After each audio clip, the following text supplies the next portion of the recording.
Hello and welcome. Thanks for tuning in. My name is Tony Morello. I'm the Director of Sales and Portfolio for Boston Wine Company, which is part of the MS Walker family. This is a distributor importer based here in Massachusetts, in Norwood. Today we've been asked to present some wines to you virtually by our friends at Spirited Gourmet, so thanks for checking them out as well.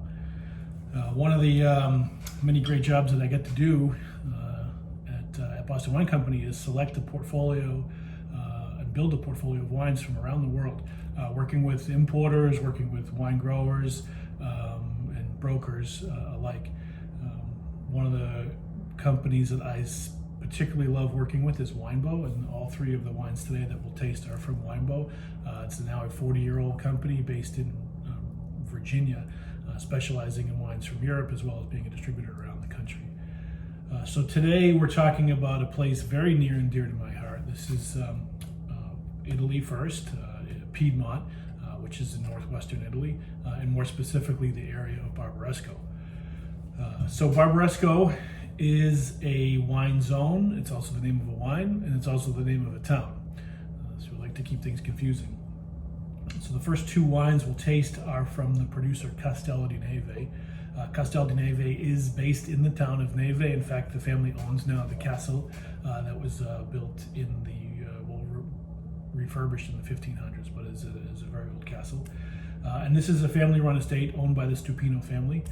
The gentleman now that is in charge, Italo Stupino, is 84 years old, 85 years old, and still very spry and travels as much as he can to different places, and hopefully we'll get him back to the U.S. very soon. So the first wine is the Neve Arnese. This is from a single vineyard. What is Arnese? To begin with, very simply, it's a typical white wine of Barbaresco or of Piedmont, more specifically Langhe. Arnese translates to little difficult one or little rascal. It's not an easy grape to grow as much as the wine is a very easy drinking wine. The grape is not very easy to grow. It's better now, and much of that due to the work of the Stupino family with the University of Turin to find the right clonal selections. This is a project that took about 20 years to complete, and since for about 20 years now they have got it dialed in. So now any other grower of Arnese or bottler of Arnese for Piedmont is certainly buying their clonal selection or fruit, or at one point did buy from the Stupino family. For about 20 years now, they've been bottling it under their own label. And we brought it to Boston, or to the mass market, I would say about 6 years ago. Very small initially quantity, and selling it to a lot of restaurants and kind of building it slowly from there.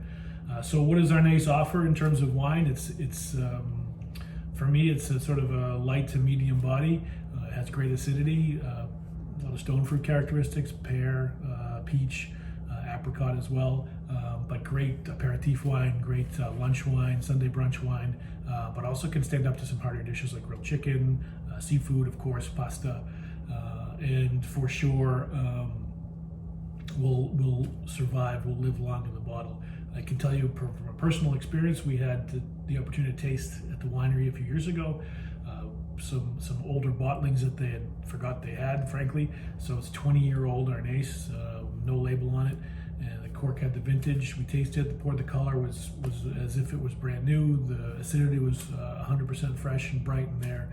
So again, if you're buying this by the case, drink it now, and then it'll be fine as well. Well into the winter and the spring of next year and the summer of next year. Wines with great acid tend to last a lot longer than we give them credit for, and they start to show more secondary aromas. That's the perfect place for the wine. So I would also say that much more expensive Arnese from the area, from other growers, are coming from this vineyard. So it's nice to have this at a great price point.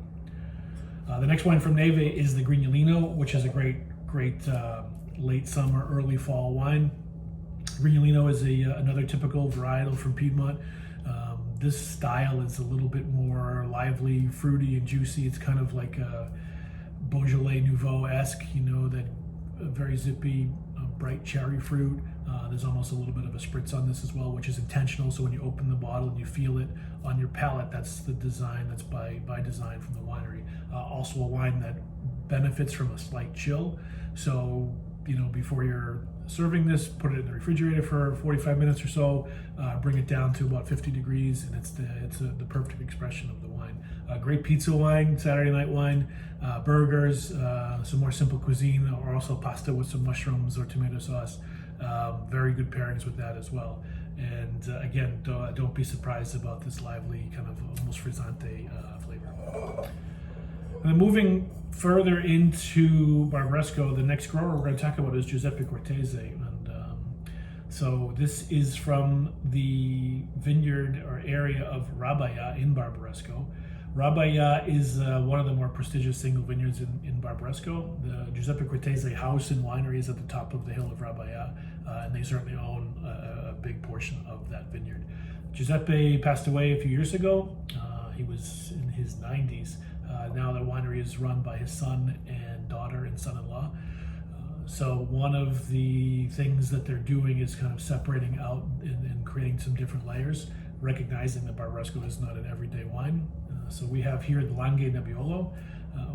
We can consider this to be a baby Barbaresco from the same vineyards, but younger vines. So Barbaresco Rabaya, this is from vines towards the bottom of the hill, as well as vines from across the valley, which is in another area called Trifalera on the other side of Rabaya.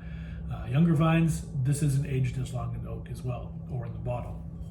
So to be Langhe Nebbiolo DOC, it just has to be from 100% Nebbiolo, and of course from the Langhe, and aging requirements released the year after.